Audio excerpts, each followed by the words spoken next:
that boy sus. Get the point, that's a must. I don't trust. Oh cool, okay, oh cool. In Tokyo, I'm with my goals. Hi guys! So, sa video na to is gagawa tayo ng soap carving. So, samahan nyo ako kung paano ko gagawin ang soap carving na ito. So, sa soap carving na to is hindi lang typical na soap carving. Ito is parang challenging dahil first time ko siyang gagawin. So, mayroon ako dito ngayong soap. So, hindi siya sponsored ha. So, dito ika-carve natin yung initial letters ko. Pero gagamit tayo ng baybayin as the letters na magre-represent or yun yung magpapakita ng mga initials sa pangalan ko. Hindi siya yung alphabet na A, B, C. So, ang gagamitin natin is ang baybayin letters. So, dito natin siya ika-carve.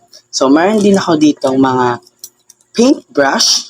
As you can see, paintbrush. Also, yung watercolor na susubukan natin na lagyan ng iba pang variety of colors to para mas mag-highlight yung mga baybayin letters na gagamitin natin. So, without further ado, so gawin na natin to para matapos na din tayo.